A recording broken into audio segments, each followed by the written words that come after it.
ఉచిత బస్సు, ఇది కూడా పెద్ద బుస్సు అనే విధంగా ₹1 కూడా దీనికి కేటాయింపే చేయలేదు. అంటే ఈ రకంగా సంక్షేమానికి పూర్తిగా పాతర వేసినటువంటి పరిస్థితి కనపడుతుంది. ఇంకొక వైపును చూస్తేమో అప్పులు ఒక సంవత్సరానికే 68,000 కోట్ల రూపాయలు అప్పు చేస్తామని స్పష్టంగా బడ్జెట్లోనే ప్రకటించడం జరిగింది. అంటే గత ప్రభుత్వంలో ఇచ్చినటువంటి పథకాల డబ్బు ఏమైపోయింది? గత పరిపాలనలో అందుకున్నటువంటి కుటుంబాలు ఏమైపోవాలి? సో ఈ ఒక రకమైనటువంటి దగా చేస్తూ బడ్జెట్ ప్రసంగంలోనే వారు దొరికిపోయారు దొంగలు. అయితే ఇంకొక ఇంపార్టెంట్ విషయాన్ని కూడా వారు దాటవేసేటటువంటి ప్రయత్నం చేస్తూ ఉన్నారు. ఈ మధ్య కాలంలో చూసాం, డిప్యూటీ చీఫ్ మినిస్టర్ గారు హోంమంత్రి గారిని ఏ విధంగా వారిని మాట్లాడారో, ఈ రాష్ట్రంలో ఉన్నటువంటి పరిపాలన ఎంత అరాచకు నియంత పరిపాలన ఈ రాష్ట్రంలో కొనసాగుతుందో వారి మాటల్లోనే మనకు అర్థమైంది. ఈరోజు ఈ పథకాలన్నీ ఎగ్గొట్టేసి ప్రజల్లో వచ్చేటటువంటి వ్యతిరేకని ఎదుర్కోలేక ఈ పథకాల మీద మాట్లాడేటటువంటి ప్రతి ఒక్క గొంతుని నొక్కేయాలనేటటువంటి ఆలోచనతోటి ఒక నియంత పోకడ, ఒక నిర్బంధ ప్రభుత్వాన్ని కొనసాగిస్తూ యువకుల మీద విపరీతమైనటువంటి ధోరణిలో కేసులు పెడుతున్నారు.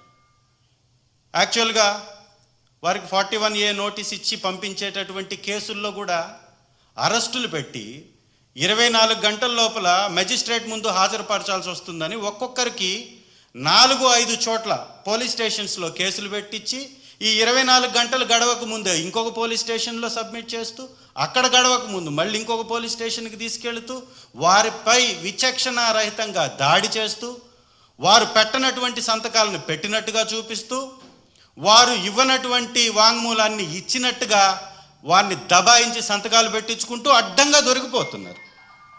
దొరికిపోతూ కూడా వారు మళ్ళీ కూడా దబాయించేటటువంటి ప్రయత్నం చేస్తూ ఉన్నారు. నిజంగా ఏంటయ్యా ఈ దబాయించే ప్రయత్నం అనేది ఒక్కసారి కానీ మనం చూస్తే, శాసనసభ సాక్షిగా నేను అడిగినటువంటి ఒక ప్రశ్నకి, శాసనసభలో నేను అడిగినటువంటి ఒక ప్రశ్నకి శాసనసభ సాక్షిగా కూటమి ప్రభుత్వం ఇచ్చినటువంటి సమాధానంలోనే వీరు ఎంత దుర్మార్గపు పరిపాలన కొనసాగిస్తున్నారో, కూటమి ఏ విధంగా ఫెయిల్యూర్ అయిందో ఈ యొక్క అఘాయిత్యాలని ఆపటంలో వారి సమాధానంలోనే స్పష్టంగా కనపడుతున్నటువంటి డేటా ఇది.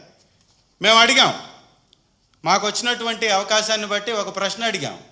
ఈ రాష్ట్రంలో ఆడబిడ్డలపై జరుగుతున్నటువంటి మానభంగాలపై, అఘాయిత్యాలపై, హత్యలపై, దాడులపై ఎన్ని కేసులు నమోదయ్యాయి ఈ రాష్ట్ర వ్యాప్తంగా మీ యొక్క 6 నెలల పరిపాలన కాలంలో అని అడిగితే, వారి మాటల్లో వారు ఇచ్చినటువంటి సమాధానం ఇది, ఈ డేటా. దీనిలో చాలా స్పష్టంగా జూన్లో 1442 కేసులు, జూలైలో 1605 కేసులు, ఆగస్టులో 1419 కేసులు, సెప్టెంబర్లో 1427 కేసులు, అక్టోబర్లో 1500 కేసులు, మొత్తం దాదాపు 7393 కేసులు. ఇదా మీ పరిపాలన? దీనికా మీరు జబ్బలు జరుచుకుంటుంది? దీనికోసమా మిమ్మల్ని ప్రజలు గెలిపించింది?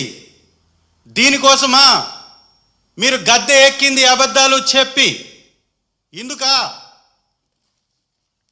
ఈ రకమైనటువంటి దాడులు ఆడబిడ్డలపై జరుగుతుంటే మళ్ళీ సోషల్ మీడియాలో ఒక వార్త పెట్టారని చెప్పేసి సుధారాణి అనేటటువంటి ఒక ఆడబిడ్డని ఎన్ని రోజుల నుంచి ఎన్ని పోలీస్ స్టేషన్లో తిప్పుతున్నారు మనం గమనిస్తున్నాం కదా.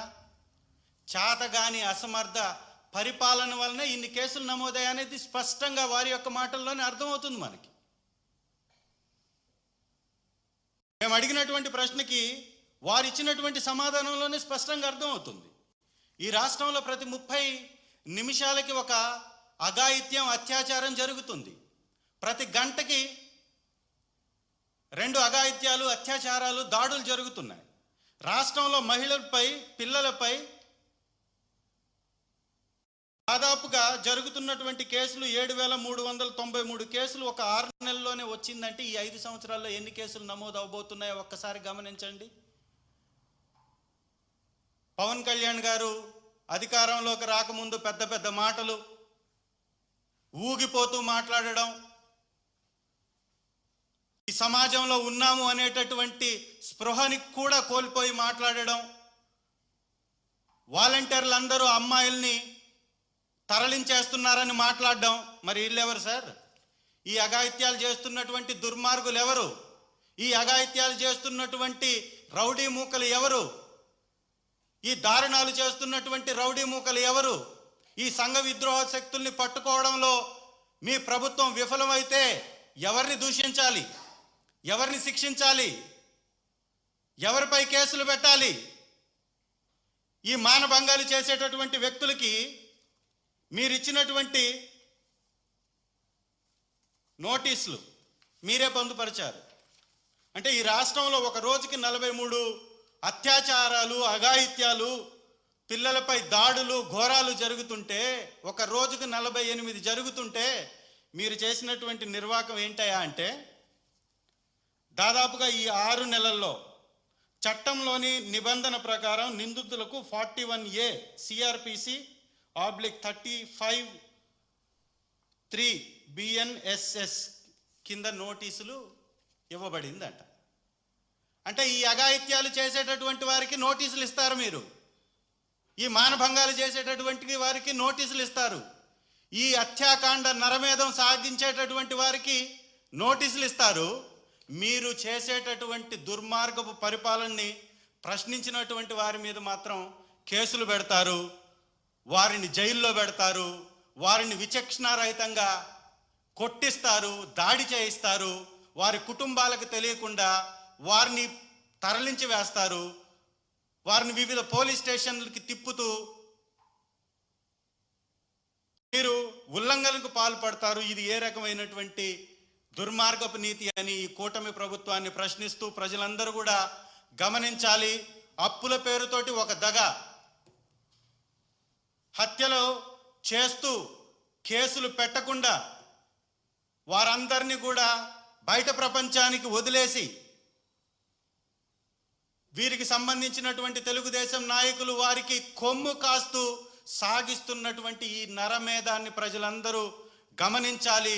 ఈ ప్రభుత్వంపై తిరగబడాల్సినటువంటి అవసరం ఉంది, ప్రశ్నించాల్సినటువంటి అవసరం ఉందనేది కూడా గ్రహించాలని మనవి చేసుకుంటూ, ఈ 6 నెలల్లోనే ఇంత దుర్మార్గాలు పెట్టరేగిపోతున్నటువంటి ఈ యొక్క నేరాలని కంట్రోల్ చేయలేనటువంటి ఈ అసమర్థపు ప్రభుత్వానికి కొనసాగే అర్హత ఉందా అని ప్రశ్నిస్తూ, ఈ డిప్యూటీ చీఫ్ మినిస్టర్ గారికి, ముఖ్యమంత్రి గారికి కూడా ఈ విధమైనటువంటి కేసులు చేసినటువంటి వారిని 41A నోటీసులు ఇచ్చి పంపించడం అనేది ఎంతవరకు సమంజసం అని కూడా వారిని ప్రశ్నిస్తూ సెలవు తీసుకుంటున్నాను.